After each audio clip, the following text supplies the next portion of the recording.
दिलचस्पी पैदा करना। मानव सभ्यता में हमेशा से ही शिक्षकों का एक महत्वपूर्ण एवं विशिष्ट स्थान रहा है। वैसे तो किसी भी बालक के जीवन में माता पिता ही प्रथम शिक्षक एवं गुरु की भूमिका में होते हैं, किंतु आज के मौजूदा हालत को देखते हुए जब अधिकांश माता पिता के पास अपने घर की, अपने बच्चों की नियति निर्माण करने का या बनाने का समय नहीं है, वे बहुत ज्यादा व्यस्त हैं। ऐसे में शिक्षक की भूमिका बहुत ज्यादा महत्वपूर्ण हो जाती है।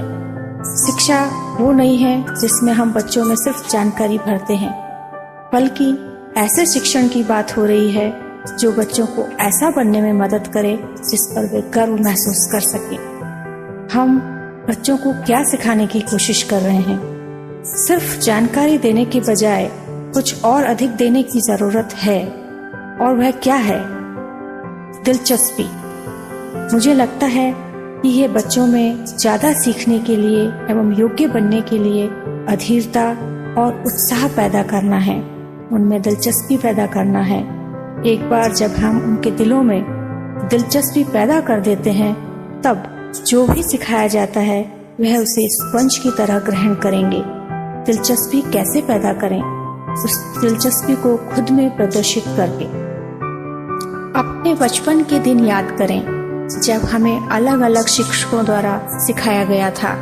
हमारे मन में एक या दो शिक्षक की अलग ही छाप है और हम उनके चरण छूना चाहते हैं। हमें लगता है कि काश हमें उन शिक्षकों से दोबारा मिलने का मौका मिल जाता और हम उनके प्रति कृतज्ञता व्यक्त करते हुए उन्हें धन्यवाद दे पाते।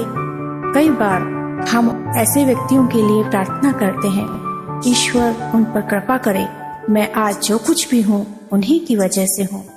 हमें छात्रों के साथ उसी तरह का संबंध बनाना होगा ताकि भविष्य में वे याद करें, अरे मुझे वे मैडम याद हैं जिन्होंने मुझे कक्षा 5 में पढ़ाया था, मैं उनका बहुत आभारी हूँ। आप देखते हैं वे स्वतः ही ऐसे व्यक्ति के सामने नमन करते हैं। एक सच्चा और समर्थ शिक्षक वही होता है जो स्वयं छात्रों के लिए एक ज्योतिर्पुंज का काम करता है। वह स्वयं को उच्चतम स्तर तक विकसित करके वह पूर्ण अवस्था हासिल करता है और छात्रों को मदद करता है कि उनके भीतर की मौजूद सुषुप्त शक्तियों को जागृत कर सके।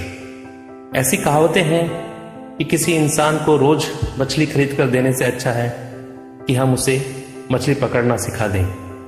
रोज जानकारी देने का कोई मतलब नहीं। सीखने की कला सिखानी होगी ताकि छात्र हमेशा ही नई चीजों को आत्मसात करते रहें। ऐसी चीजें जिनके बारे में हमने भी नहीं सोचा होगा। कुछ सालों के बाद हम आश्चर्य करेंगे, ओह यह हमने कब सिखाया। हम एक छोटा सा प्रयोग कर सकते हैं।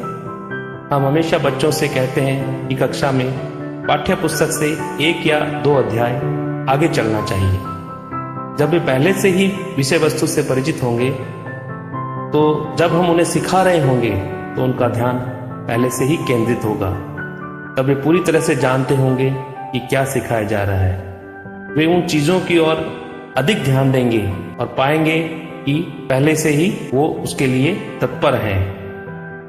यदि छात्र अध्याय 5 पहले से ही पढ़ चुका है, तो जब शिक्षक कक्षा में उसे पढ़ाता है तो उसे पहले से ही मालूम होगा कि अध्याय 5 में क्या मुश्किल है, और तब छात्र उसकी ओर अधिक ध्यान देगा।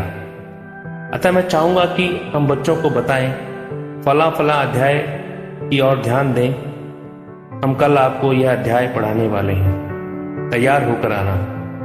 थोड़ी सी सरसरी निगाह डालना भी मदद करता है। हमको उसका हर शब्द पढ़ने की जरूरत नहीं है। अगर हम सिर्फ तस्वीरें भी देख लेते हैं तो यह काफी है, और इस तरह हमें लगता है थोड़े से प्रयास से बहुत कुछ सीख पाएंगे। मूलभूत बात तो है उनके दिलों में इतनी सारी दिलचस्पी पैदा करना। मेरे मालिक कहते हैं कि अगर उन्हें अपना जीवन पुनः जीना होता तो वे स्वेच्छा से शिक्षक बनना पसंद करते।